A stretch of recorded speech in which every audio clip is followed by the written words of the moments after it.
Muy bien, entonces vamos a continuar. Habíamos visto ya la autonomía de voluntad, estamos analizando el convenio arbitral, volvamos a compartir. Muy bien, entonces este es el punto en el cual nos habíamos quedado. Habíamos visto la autonomía, la naturaleza del arbitraje que digamos que marida perfectamente con esas proyecciones sustantivas y procesales, sustantiva y procesal del convenio, encaja exactamente con esta visión negocial procesal del arbitraje. Analizamos también su control como regla ex post, el tema de la separabilidad del laudo. Y bueno, nos habíamos quedado en el código genético, ¿no? Bueno, para retomar el punto, decía que el convenio arbitral pues es el genoma del arbitraje, ¿no? Ahí está contenida toda la información genética, ¿no? El ADN del futuro soma, el futuro cuerpo, el futuro proceso arbitral o actuaciones arbitrales, ¿no? Entonces, claro, en el convenio arbitral se pueden colocar diversas cosas, ¿no? Por ejemplo, se puede colocar el tipo de arbitraje, ¿no? Si va a ser de derecho o va a ser de conciencia, si es un arbitraje doméstico o es uno internacional, si es un arbitraje ad hoc o es un arbitraje institucional, ¿no? Entonces, la tipología es un elemento que se puede consignar en el convenio arbitral. Y otro tema también son las reglas procesales, ¿no? O sea, las reglas para las actuaciones arbitrales, ¿no? En un convenio arbitral se podrían colocar diversas, ¿no? La usanza es que el convenio arbitral, digamos, se caracteriza por su carácter lacónico en la práctica, ¿no? Además porque, por ejemplo, en el mundo anglosajón se suele hablar de estas cláusulas de medianoche, ¿no? Midnight clauses.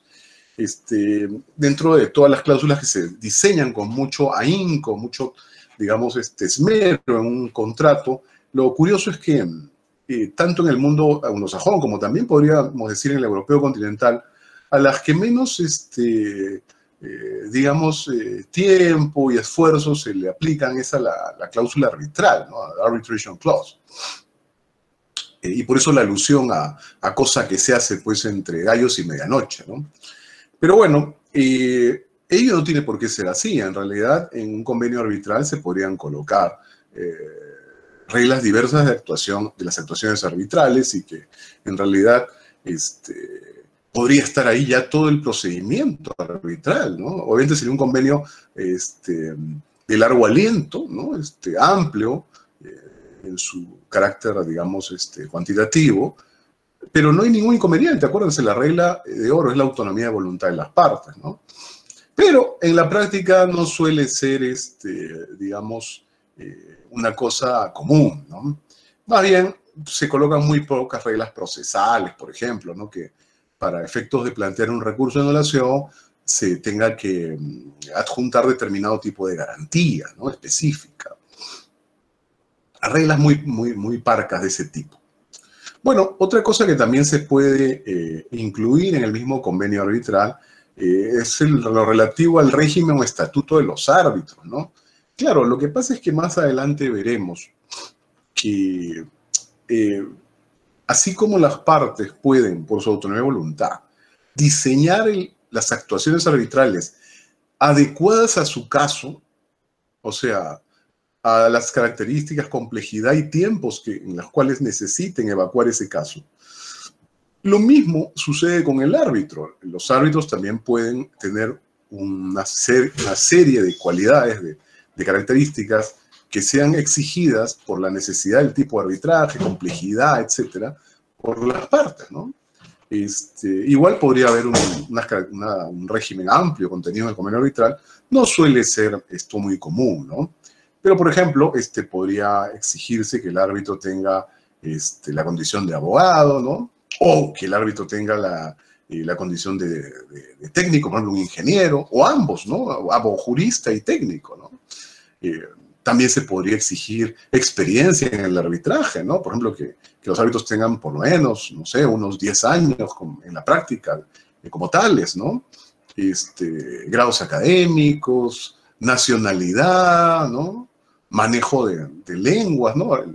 Por ejemplo, el esperanto en el mundo del arbitraje internacional solía ser el inglés, ¿no? Y para ser honestos, todavía creo que sigue siendo esa suerte de idioma común que todos manejamos en el arbitraje internacional y que es este esperanto, esta suerte de plataforma lingüística que todos podemos utilizar. Sin embargo, para ser honesto, y enhorabuena por nuestro idioma, el del viejo Cervantes, el castellano también ha tomado digamos, una buena patente de corso en el campo de la lengua, en el arbitraje, ¿no? Porque ya muchos arbitrajes, por ejemplo, internacionales, como de inversión, se utiliza el castellano, ¿no? Ahora, lo curioso es que a veces no es que se utilice solo, sino que se utilizan dos idiomas, el inglés y además el castellano, ¿no? Pero, por ejemplo, para observar esta importancia ya práctica en el uso del castellano, es el caso reciente, ¿no? El Tribunal Arbitral del Deporte, ¿no? El TAS, ¿no? El Tribunal du Sport, ¿no? Acaba de modificar su reglamento de arbitraje, de arbitraje deportivo, y se ha colocado como un idioma oficial el castellano. Entonces ahora no solamente van a ser los idiomas el inglés y el francés, que eran los ordinarios, sino que desde ya hace varias semanas, el castellano también es un idioma oficial para los arbitrajes en materia deportiva ante el TAS, ¿no? Entonces esto es evidencia de la importancia del idioma, y es obvio porque el castellano pues, es un idioma hablado por millones de personas en este planeta, ¿no? Amén de su belleza, ¿no? Muy bien, entonces ese es el tema del régimen de árbitros, ¿no?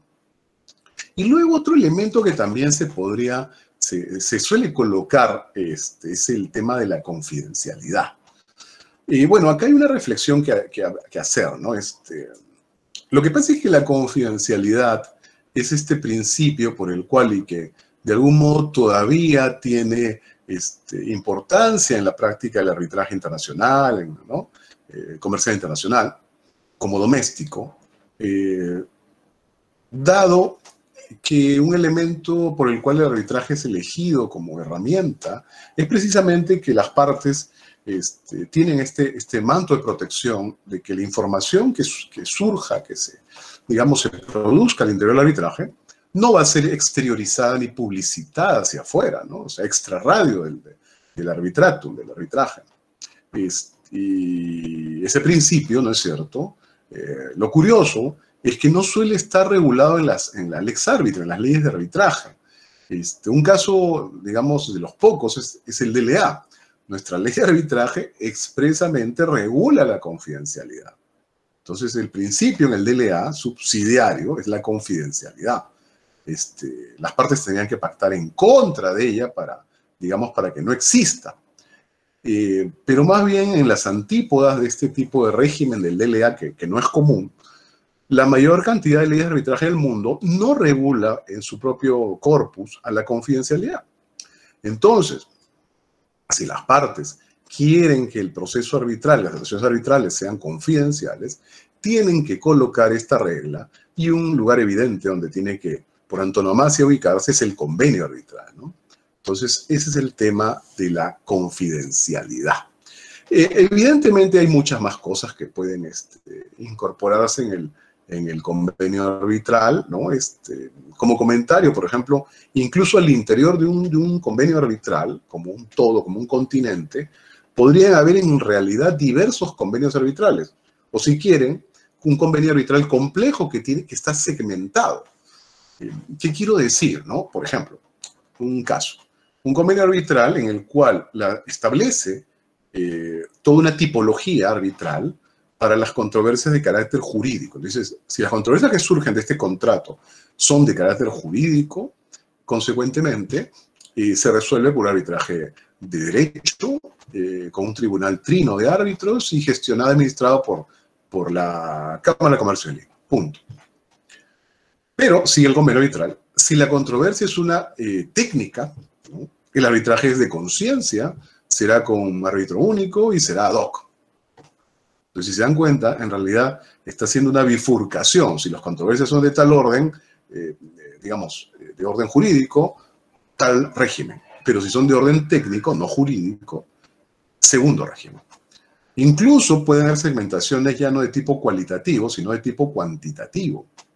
Ya no la qualita, sino el quantum, ¿no? Por ejemplo, y esto suele colocarse en contratos digamos, de gran envergadura, podría colocarse lo siguiente. Si la controversia asciende a, pongamos, $1 millón, el arbitraje es doméstico. Además, son 3 árbitros y es institucional, gestionado por el Colegio de Ingenieros del Perú. Pero si la controversia va de 1 a 5 millones de dólares, el arbitraje es internacional y lo ve, por ejemplo, la ICC. Pero si la controversia va de 5 millones al infinito, es un arbitraje CIADE, ¿no? Conforme al convenio de las reglas del CIADE, ¿no? Entonces, si se dan cuenta, ahí hay una segmentación ya no de orden cualitativo, sino más bien de orden cuantitativo. Entonces, todos estos juegos pueden existir al interior de un mismo convenio arbitral. Pueden observarlo como con convenio complejo o como si fueran varios convenios que se juntan en una sola matriz. Muy bien, entonces con eso tenemos ya culminada la primera parte, ¿no es cierto? Avancemos. Estamos hablando aquí del convenio arbitral, ¿no? ¿Qué cosa es un convenio arbitral, ¿no? Y en realidad en la dogmática, por ejemplo en la dogmática anglosajona, ustedes no van a encontrar grandes elucubraciones teóricas sobre qué es un convenio arbitral, ¿no? Usualmente, simplemente, de manera sencilla, encontrarán un fraseo tal como el convenio arbitral es el acuerdo por el cual las partes someten a arbitraje sus controversias, o el acuerdo para arbitrar las controversias. Y se acabó. No hay, digamos, no suele en el ámbito del common law hacerse tantas elucubraciones, ¿no? Bueno, pero en el mundo europeo continental, nosotros sí solemos hablar un poco más, ¿no? Entonces, ¿qué podríamos decir que es el convenio arbitral? Podríamos decir que es un negocio jurídico, ¿no? De carácter bilateral, ¿no? Que permite la resolución procesal de la controversia disponible. Claro, tenemos que recordar cosas que ya se han visto, ¿no? Primero, el convenio arbitral no es un contrato. Ya cuando analizamos teorías sobre naturaleza jurídica, vimos que la razón de que no sea un contrato es porque no está ausente ese carácter, digamos, patrimonial. El convenio arbitral no busca un efecto patrimonial. Entonces, no es la especie de contrato, sino es el género negocio jurídico, ¿no? Entonces, por eso es un negocio jurídico.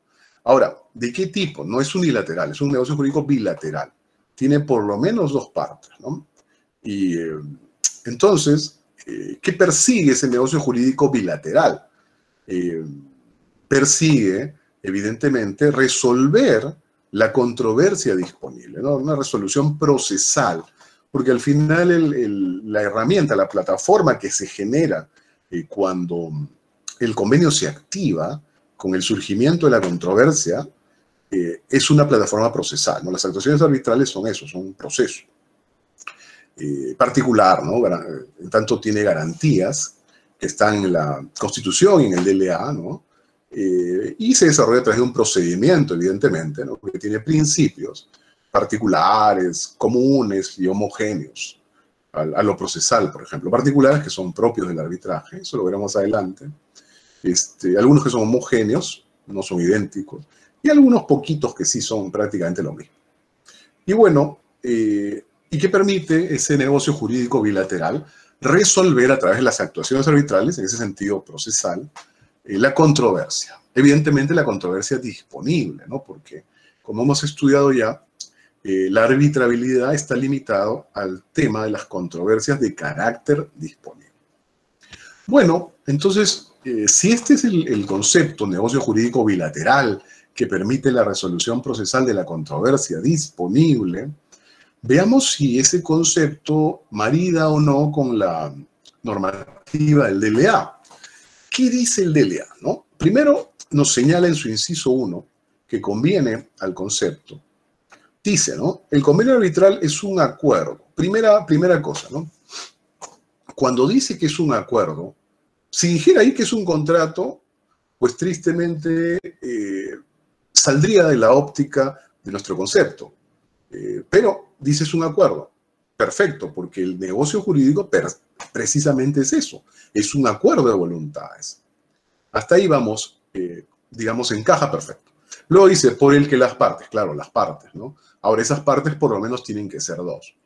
Evidentemente, eso ya excede el ámbito de curso básico, pero pueden haber arbitrajes complejos, arbitrajes multipartitos, ¿no?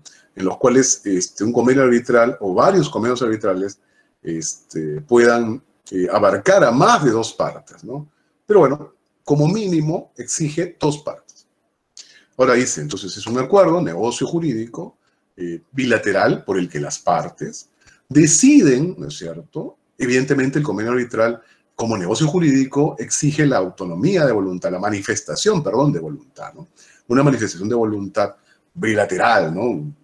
Un sujeto activo, un pasivo, el pasivo recepticia de esa voluntad del primero, ¿no?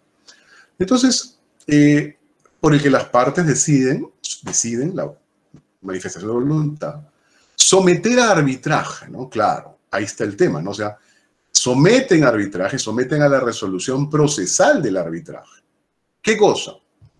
Todas las controversias o ciertas controversias. Ya, ahí ya nos dijeron controversias, es perfecto, la controversia. Ahora dice todas o ciertas controversias, ¿no? Y aquí habría que observar el detalle, ¿no? Cuando dice todas, ¿no? Tenemos que ver el convenio arbitral, ¿no? O sea, en el convenio arbitral, que evidentemente hay que interpretar sobre la base de su literalidad y de la buena fe, podría decir, todas las controversias que surgen del contrato se resuelven a través de arbitraje, de derecho y ad hoc, punto. Entonces, si se dan cuenta, ahí está, el convenio nos indica que todas las controversias que puedan surgir de ese contrato están sometidas al arbitraje. Todas, ¿no? Todas. Es el primer caso. Ahora, el segundo caso dice ciertas controversias. Bueno, el convenio podría decir lo siguiente, ¿no? Que las controversias que surjan de la cláusula primera a la cláusula 10ª del contrato se someterán a arbitraje de conciencia y será ad hoc, con 3 árbitros.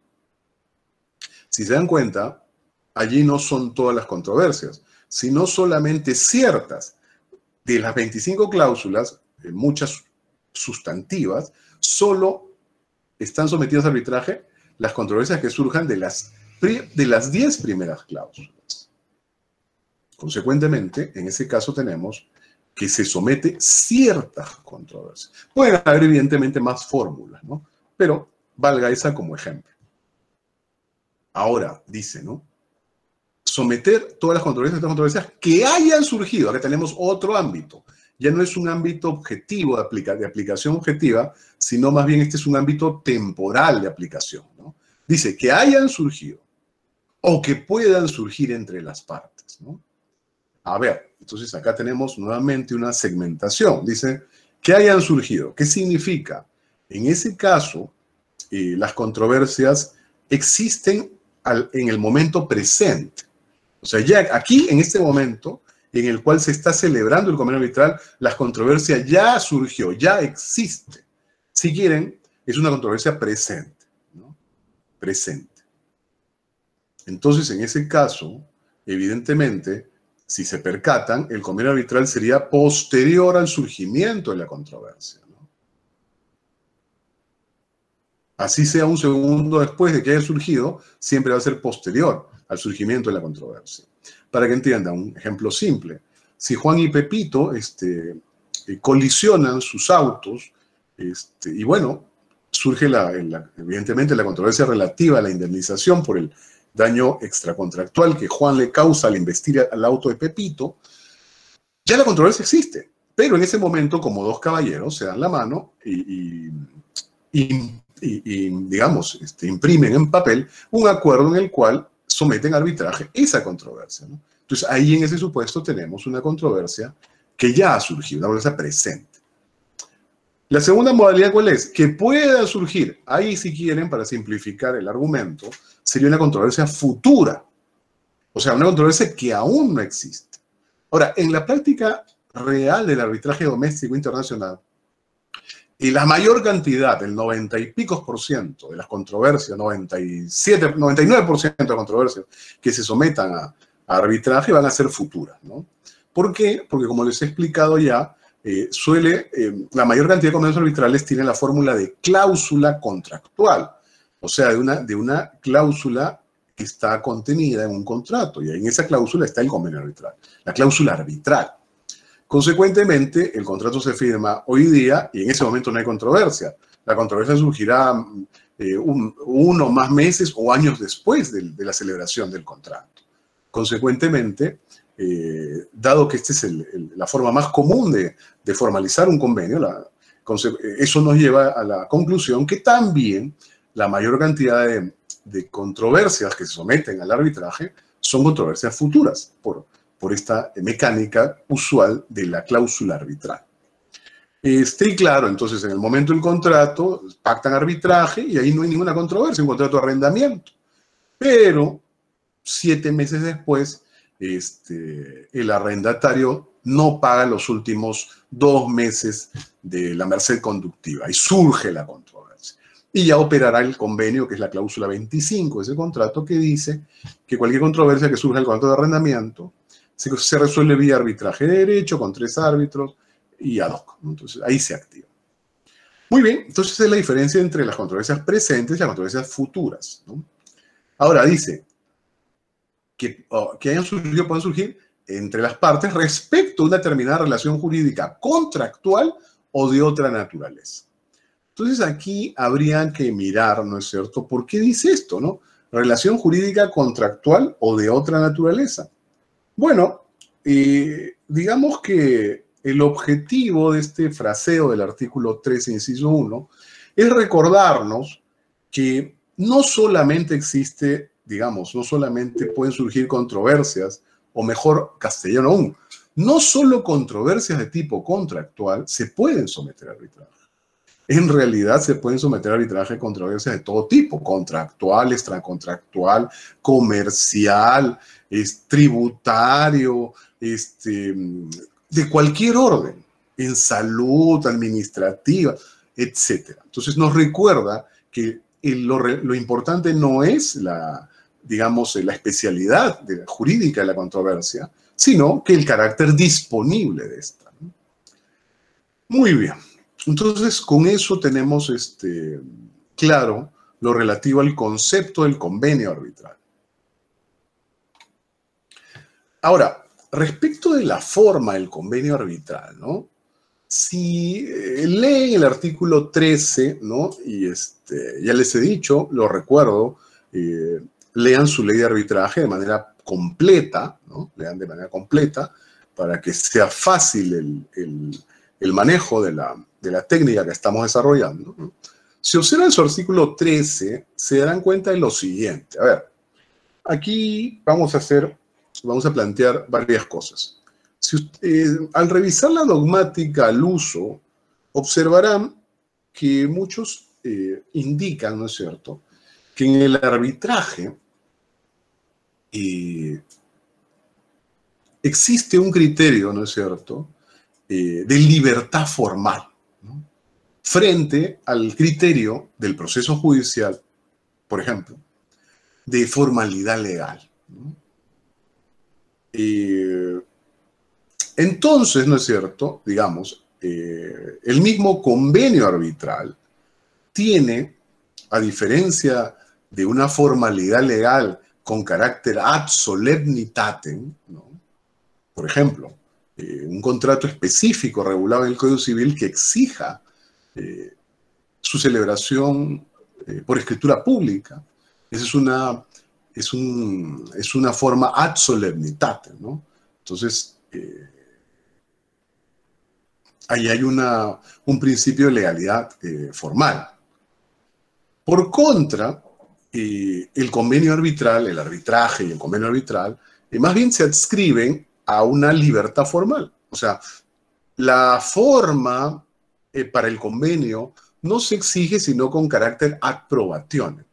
O sea, no hay un requisito de solemnidad, sino más bien las partes elegirán qué elemento, qué forma utilizan para simplemente probar la existencia de ese convenio. Entonces, a eso se refiere el carácter ad probationem.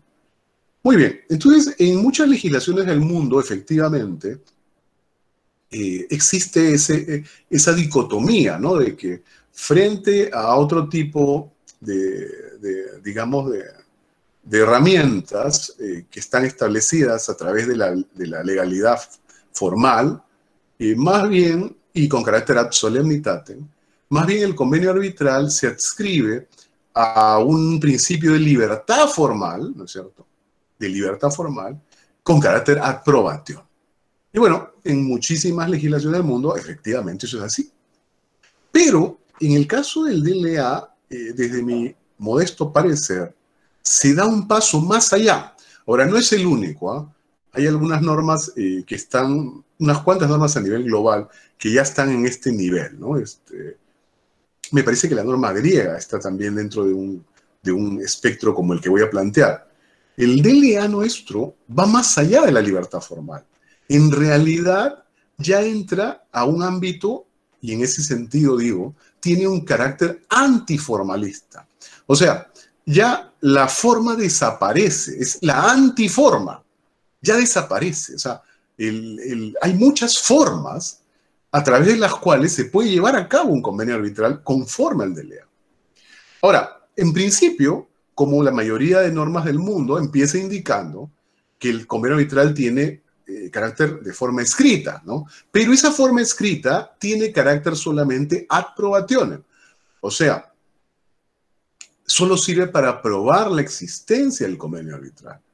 No tienes que usar una forma predeterminada. Las partes pueden usar la forma que crean conveniente. Ahora, y allí viene el detalle. El cuento es que se entiende por forma escrita multiplicidad de cosas que más adelante veremos de mejor manera.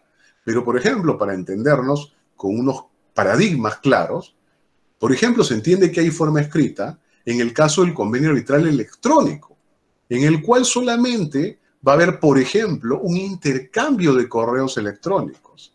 Eso también, dice que no es un papel firmado por la rúbrica y puño de las partes, eso se entiende, y impreso evidentemente, eso se entiende de forma escrita. El intercambio, el convenio electrónico, que en realidad no solo es el correo electrónico, puede ser también solamente un acuerdo vía SMS o un acuerdo a través de mensajería de WhatsApp o de Facebook o de LinkedIn. Todo eso lo admite el DLA peruano. O otro, para que vean cómo se difumina la forma, inclusive en el caso del convenio tácito procesal. Más adelante veremos mejor esto, pero para que entiendan, es el caso en el cual una parte, en una demanda judicial, alude en alguna parte de ella, en la que sea, puede ser en un otro, sí digo, que existe un convenio respecto a las controversias que plantea la demanda, y la otra parte, una, admite eso, o dos, no dice nada. No dice nada porque ni se dio cuenta del otro sí, o no dice nada porque no entiende sencillamente no le interesa o no entiende.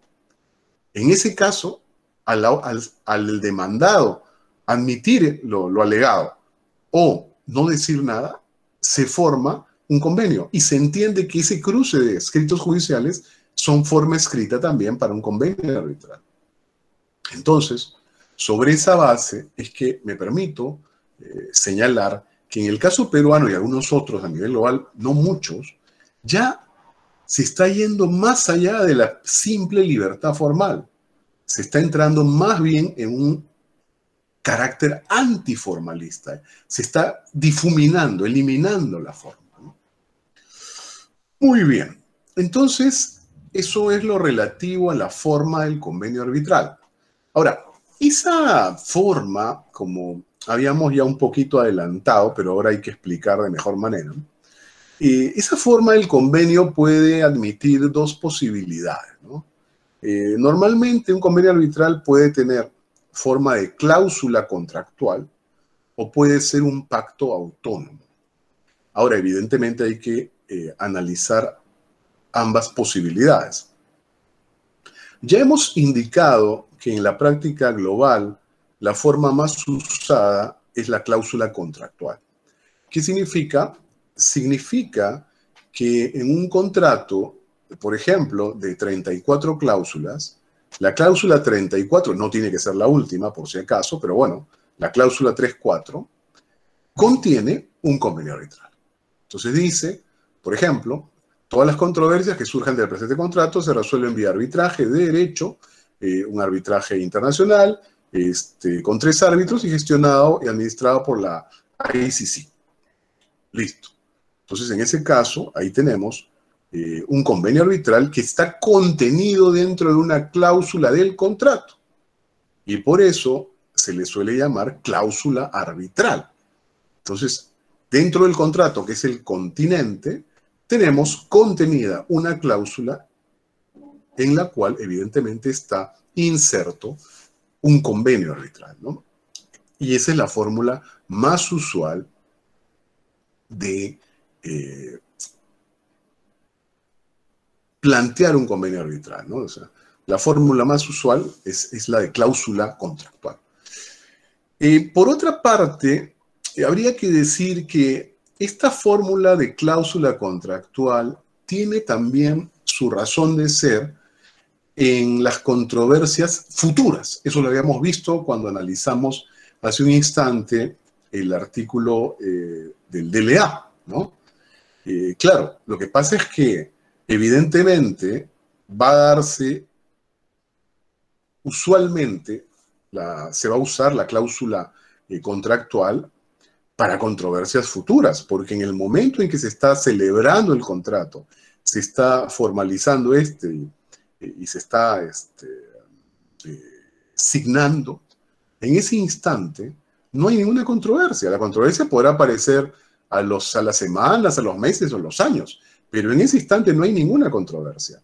Entonces, si se percatan, el ámbito de aplicación, de empleo de la cláusula arbitral, evidentemente se encaja dentro de controversias futuras, por ser, ¿no es cierto?, precisamente una cláusula que es parte del contrato.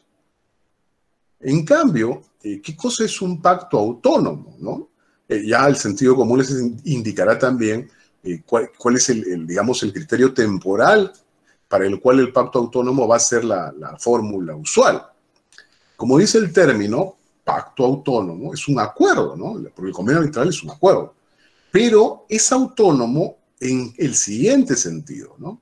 En el sentido de que es un acuerdo independiente, o sea, es para hacerlo gráfico, ¿no? En el caso de la cláusula contractual, del primer caso, tenemos un contrato, ahí están los 25 folios de papel impresos y firmados, y en el último folio, la cláusula 34, ahí está la cláusula arbitral, ¿no? En cambio, en este caso, ¿no?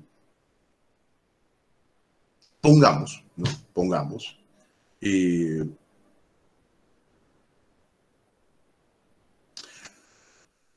usemos el ejemplo de los dos caballeros que chocan, ¿no? Si se dan cuenta, como colisionan los autos, surge la responsabilidad extracontractual y la controversia relativa a la indemnización de los daños, ¿no? Patrimoniales, extrapatrimoniales, que pueden haber surgido con ocasión de ese siniestro, ¿no? Entonces, en ese caso, ¿no?, dense cuenta que si las partes quieren, como decíamos en el ejemplo antes explicado, se dan la mano y quieren irse a un arbitraje, tienen que celebrar un convenio arbitral. Pero allí, en ese supuesto, no hay ningún contrato que los una, no tiene sentido formalizar ningún tipo de contrato, sino, por ejemplo, ¿no?, podrían, otra vez de manera gráfica, en un papel, ¿no?, colocar los antecedentes de la controversia, ¿no es cierto?, y luego indicar, ¿no es cierto?, las reglas que van a establecer para efectos de esa controversia, ¿no? Primera, ¿no? Primera regla, ¿no? Ese pacto, se somete a arbitraje, las controversias que han sido indicadas antes. Segunda regla, ¿no es cierto?, segunda cláusula, si quieren, el arbitraje de derecho. Tercera, el tribunal arbitral está compuesto por 3 árbitros con ciertas características. Cuarta, ¿no? Para efecto, se somete a arbitraje institucional de la ICC, etcétera, etcétera, ¿no? Y ahí siguen las cláusulas. Entonces, si se percatan, aquí tenemos un pacto que es autónomo, en el sentido de que no está contenido en ningún contrato, no es cláusula de nada, es un acuerdo independiente. Ahora, igual podría darse ese acuerdo independiente, ¿no? También se me ocurre que las partes en el contrato nunca pusieron ninguna cláusula arbitral. Ninguna cláusula arbitral. Entonces, a posteriori, cuando ya surge la controversia, se encuentran con el gran problema de que no hay, pues, la vía arbitral para resolver esta última. Y así, como está planteado el cuento, tendrían que irse a digamos, a los juzgados y tribunales estatales. Consecuentemente, podrían, ¿no es cierto?, celebrar un acuerdo posterior, ¿no?, en el cual establecen el convenio arbitral, ¿no? Y ese acuerdo no deja de ser un pacto autónomo, distinto del contrato original, ¿no? Bueno, igual también podrían hacer una adenda al contrato, ¿no? Pero bueno, dense cuenta eso, ¿no? Su independencia del otro instrumento. Eso se refiere con pacto autónomo. Ahora, la lógica en los ejemplos dados ya se habrán observado el detalle, ¿no? Evidentemente, el pacto autónomo se va a utilizar para controversias presentes. O sea, cuando ya ha surgido la controversia y previamente no se pactó el arbitraje, es necesario, frente a esa controversia ya presente, pactar, establecer la cláusula arbitral. Y en esos casos utilizamos el pacto autónomo. Entonces, para reordenar las ideas, en la cláusula arbitral, el convenio arbitral en forma de cláusula contractual, su operatividad se explica en el ámbito de las controversias futuras. En cambio, en el pacto autónomo, su operatividad se explica en el ámbito de las controversias presentes, ¿no? Ahora, una cosa que sería bueno adelantar, por si acaso, si se han dado cuenta, tanto la cláusula como el pacto autónomo, esa palabra autónomo, por eso, o independiente, no debe llamarnos engaño. No significa que existen de manera absolutamente autónoma sobre la nada, o sea que solo existe la cláusula, no. Si se dan cuenta, la cláusula tiene su lógica porque está dentro de está contenido un contrato con otras cláusulas, de las cuales surgirán controversias. Porque si no, ¿para qué demonios va a servir la cláusula arbitral? No se puede pactar solo el arbitraje sin referencia a ningún tipo de otras cláusulas sustantivas de las que puedan surgir controversias para que sean resueltas por el arbitraje. Y lo mismo en el pacto autónomo, si se dan cuenta. Eso de autónomo e independiente solo para entendernos respecto a su distinción en relación a la cláusula contractual, el convenio por cláusula. Pero no significa que exista solito. O sea, ese pacto autónomo, si se dan cuenta, está referido también a ese contrato previo que no contenía cláusula arbitral o digamos, a esas consecuencias sustantivas que surgen de la responsabilidad extracontractual. Entonces, importante, ¿no? Eso lo vamos a entender mejor cuando veamos separabilidad del convenio arbitral. Muy bien. ¿Cuáles son los tipos de formalización, ¿no?, del convenio arbitral, ¿no? ¿Cuáles son los tipos de convenios arbitrales que podemos observar, ¿no? Los tipos de formalización. Uno primero es el llamado convenio arbitral adhesivo. Adhesivo. Es aquel que viene formalizado como una cláusula general de contratación o no, que está incorporada a un contrato por adhesión, ¿no? Aquí convendría observar, ¿no es cierto?, qué significa que tenga carácter adhesivo este convenio arbitral. Bueno, para entender eso tenemos que recordar la teorética relativa a los contratos por adhesión. Recuerden que en el contrato por adhesión, ¿no?, una de las partes, ¿no?, oferta, plantea condiciones, y la otra parte solo puede aceptar o no las condiciones del oferente. El aceptante solo puede o aceptar todo o simplemente no aceptar nada. Pero, por ejemplo, no puede contraofertar, no puede modificar las condiciones, no. La lógica de los contratos por adhesión principalmente se explica y surge con motivo de estos contratos masivos, ¿no? De este tipo de contratos que involucran, pues, prestaciones que se hacen a grandes cantidades de personas, por ejemplo, en el ámbito bancario, en el ámbito de los seguros, ¿no?, en el ámbito eléctrico o del servicio eléctrico, de servicio de agua, ventas de celulares, en ese orden, ¿no? Entonces, si se dan cuenta, son contratos masivos, con lo cual una empresa, por ejemplo, un banco, no podría sentarse a negociar, aquí ya no hay esa posibilidad de negociar, cada contrato de tarjeta de crédito con cada uno de sus clientes. Entonces, en estos casos, ¿no?, por ejemplo, en el caso en nuestro país, ¿no?, ese tipo de contratos están supervisados y aprobados por la Superintendencia de Banca y Seguros. Y para ello, ¿no es cierto?, estos contratos suelen utilizar lo que se conoce como cláusulas generales de contratación. Estas son las que van a ser aprobadas por la SBS, ¿no? Y bueno, estas cláusulas generales de contratación son, pues, para que entiendan, todo el contenido, las cláusulas del contrato. Y en ese supuesto, si Pepito va al Banco Azul, solo tiene la posibilidad de aceptar o no aceptar esas cláusulas generales, ¿no? Así de sencillo.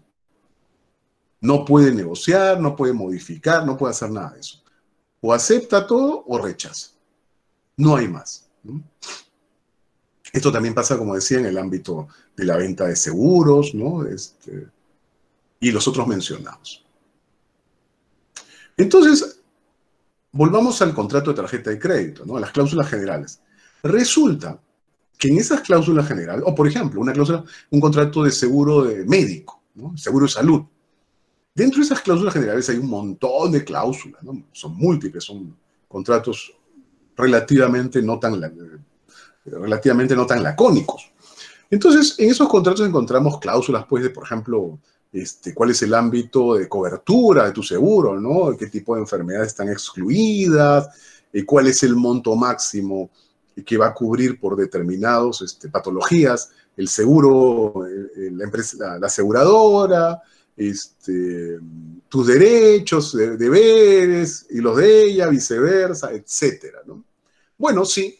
Y dentro de todas esas, de ese gran número de cláusulas, hay una que dice, ¿no?, toda controversia que surja del presente contrato, ¿no?, se resuelve vía arbitraje de derecho, gestión administrada por la Cámara de Comercio de Lima, con un tribunal de 3 árbitros. Ajá. Si se dan cuenta, en estas cláusulas generales de contratación, hay una cláusula que es una cláusula arbitral, o sea, es un convenio arbitral. Pero, si se percatan, en este caso, por la misma naturaleza de ser una cláusula dentro de un contrato por adhesión, pongamos que tenga 200 cláusulas, ni la cláusula 1 a la 199, ni la 200 que contiene el convenio arbitral, ninguna se puede negociar. Simplemente aceptas todas, incluida la cláusula arbitral, o no las aceptas. Entonces, si se dan cuenta, las características del contrato por adhesión y de sus cláusulas también, evidentemente, las comparte esta cláusula arbitral contenida en las cláusulas generales de contratación. Por eso se dice que este tipo de convenio arbitral se le denomina adhesivo, porque sigue esa misma suerte. Aquí no es que vas a negociar el convenio, no es que le dices a la otra parte, oye, sería bueno que haya un convenio, no. O sería bueno que este convenio regule su tipología, un arbitraje de conciencia, y que sea un árbitro único y que sea ad hoc, para no gastar tanto, para no pagar la institución. No, no puedes hacer eso, porque ya en el contrato hay una cláusula de ese contrato arbitral que la tienes que hacer, la aceptas o no con el resto de cláusulas y no las puedes negociar. Por eso también te adhieres a esa cláusula, ¿no? Simplemente la aceptas o no, como el resto de cláusulas del contrato por adhesión. Muy bien, y por eso se conoce a este tipo de formalización como convenio arbitral adhesivo, ¿no? Muy bien. Otro tipo de formalización es el denominado convenio arbitral unidocumental, ¿no? Entonces, lo primero que sería conveniente observar, ¿no?, es el término unidocumental, ¿no? O sea, evidentemente estamos hablando de un solo documento, ¿no? Unidocumento, ¿no? Un solo documento. Entonces, hablamos de un convenio arbitral unidocumental cuando este convenio arbitral está formalizado, como decimos, en un único documento. Sea que el convenio se importe un acuerdo independiente, o sea, un pacto autónomo, o sea una cláusula incorporada a un contrato principal. Esto es una cláusula contractual.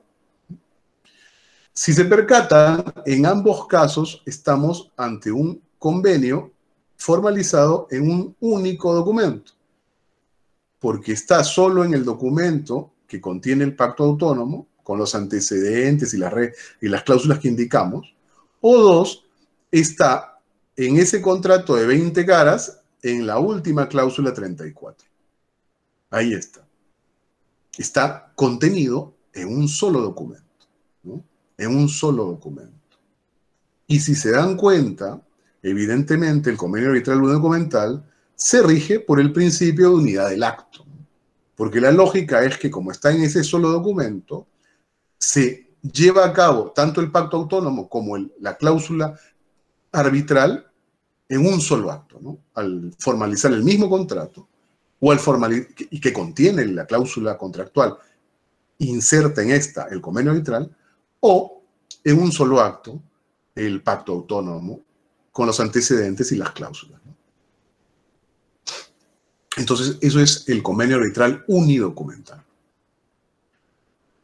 Por su parte, el tercer tipo de formalización es el convenio arbitral pluridocumental.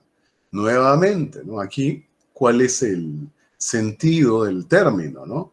Pluridocumento, ¿no? O sea, varios documentos. En este caso, ¿no es cierto?, el convenio arbitral es aquel que se formaliza a consecuencia de un intercambio de varios documentos, un intercambio por cualquier medio. Ese intercambio además va a dejar constancia de la voluntad, constancia documental de la voluntad de las partes de someterse a arbitraje. Pero al ser un intercambio de diversos documentos, o sea, más de uno, evidentemente el convenio arbitral pluridocumental, a diferencia del anterior, rompe el principio de unidad del acto, porque no se va a formalizar en un solo acto. Por ejemplo, ¿no?, una cosa sencilla. Juanito le manda una carta a Pepito y le dice: Pepito, mira, ¿qué te parece la controversia que tenemos sobre no sé, sobre el pago de arriendos que aún no has cumplido? La resolvemos vía arbitraje. Y Juanito le contesta: de acuerdo, y que sean 3 árbitros. Pepito le contesta: sí, que sean 3 árbitros, pero que sea ad hoc, no institucional, porque va a costar más. Y Juanito le contesta: sí, perfecto, que sea ad hoc. Si se dan cuenta, en ese momento se ha cerrado todo el diseño de un convenio arbitral. Por si acaso, desde que una parte le indica a la otra, ¿no? Digamos, Juanito dice: ¿qué te parece si sometemos a arbitraje esta controversia? Desde que Pepito le dice: de acuerdo, ya hay convenio arbitral. Pero en este caso, a través de diversas cartas se ha terminado de perfeccionar la tipología, las características del arbitraje. Pero si se percatan, ha exigido no una unidad del acto, sino diversos actos secuenciados en el tiempo. Por eso, decíamos, el convenio arbitral pluridocumental importa romper con la unidad del acto. Ahora, nuestro LA, para este convenio pluridocumental, no exige que sean documentos físicos como las cartas que he mencionado. Puede ser cualquier medio. Podría ser fax, podría ser correos electrónicos, podrían ser, como decía, SMS, podrían ser diversas llamadas por videoconferencia, etc. Puede ser cualquier medio. Muy bien, entonces con eso tenemos explicado el convenio arbitral pluridocumental. Luego, otra modalidad es el llamado convenio arbitral por referencia, ¿no? Esto en la dogmática anglosajona se dice Arbitration Agreement by Reference, ¿no? O en la francófona Convention d'Arbitrage par référence, ¿no? Bueno, entonces, ¿qué cosa es un convenio arbitral por referencia? Es aquel que no consta en el documento contractual principal. O sea, no está en el contrato principal, sino en un documento separado de este último. Pero, pese a que está en un documento separado del convenio arbitral, del contrato principal, se entiende que ese convenio contenido en el documento separado, se entiende que se incorpora al contrato principal por la referencia que se hace en este documento separado.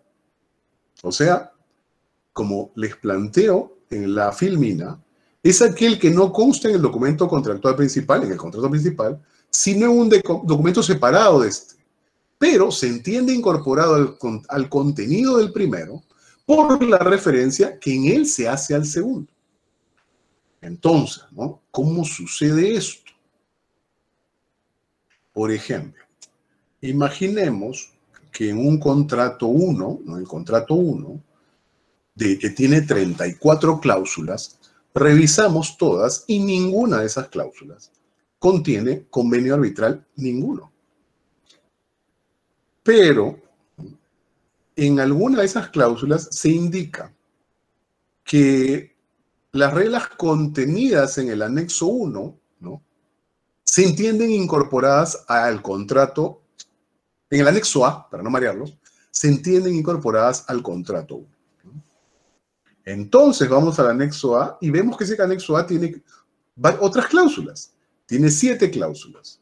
Y la cláusula séptima dice: toda controversia que surja del presente contrato se resolverá a través de arbitraje de derecho con 3 árbitros, y el arbitraje será institucional, gestión administrada por la ICC. Punto.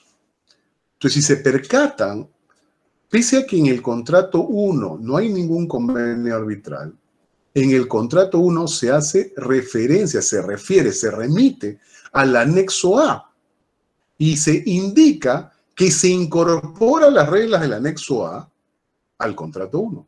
Y justamente la cláusula séptima del anexo A contiene un convenio arbitral. Entonces, por esa referencia del contrato 1 al anexo A, ese convenio arbitral del anexo A se incorpora al contrato 1. Muy bien. E inclusive, se me ocurre, ¿no es cierto?, podría darse el siguiente caso. Imagínense que en un contrato que se ha solido llevar a cabo durante muchos años, ¿no? Se me ocurre un contrato de suministro, no sé, Pepito, pues, que le suministra a un restaurante, bueno, prepandemia, ¿no? Porque ahora el tema de los restaurantes están en ciertos problemas, pero, por ejemplo, acá en nuestro país, acá en Lima, hay algunos restaurantes que atienden tranquilamente al día a 600 o hasta 1000 comensales. Entonces, imagínense que ese restaurante es uno de marisquería, como uno que se me ocurre, no viene al caso mencionarlo, y bueno, necesita evidentemente al día cientos de kilos de de mariscos y de pescados. Consecuentemente, estamos hablando de un contrato en el cual digamos, el mayorista que le va a vender a este restaurante le va a suministrar, podría ser un suministro diario o semanal, al final toneladas de pescado y de marisco. Entonces, digamos que por la presencia en el tiempo del restaurante y digamos, la buena recepción del público, este contrato se ha repetido de la misma manera durante los últimos 10 años. O sea, el tenor del contrato siempre ha sido igualito, ¿no? Solo cambiaba la fecha. Y resulta que en la cláusula 25 de ese contrato siempre había una que decía: toda controversia que surja del presente contrato, ¿no es cierto?, del presente contrato, se resolverá vía arbitraje de conciencia con un árbitro único. El arbitraje será ad hoc. Punto. ¿Qué significa? Que, si se han percatado, en ese contrato había una cláusula arbitral. Pero, luego, por cambios, imaginemos por la pandemia, ¿no? Ahora que en el caso de nuestra ciudad de Lima, con los protocolos, evidentemente, COVID-19, se ha autorizado nuevamente el funcionamiento de los restaurantes. Imagino que que tengo en la cabeza probablemente también haya vuelto a operar. Pero, como han visto, si bien algunos han optado por abrir los locales, otros, por ejemplo, se han quedado en un régimen más bien de delivery, ¿no? Bueno, imaginemos que este restaurante, por esas mismas condiciones, considera conveniente cambiar varias cláusulas del contrato, ¿no? Entonces, ahora tenemos un contrato para el año 2020, contrato A, que establece cláusulas varias diferentes, ¿no? Cantidades, etcétera, calidad, de repente ya,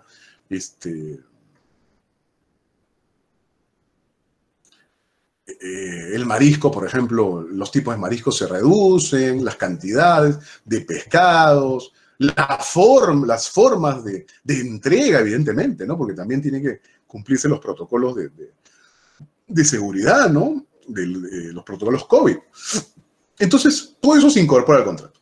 Y, o curiosidad, dentro de las 25 cláusulas de este contrato del 2020, en ninguna de ellas hay un convenio arbitral.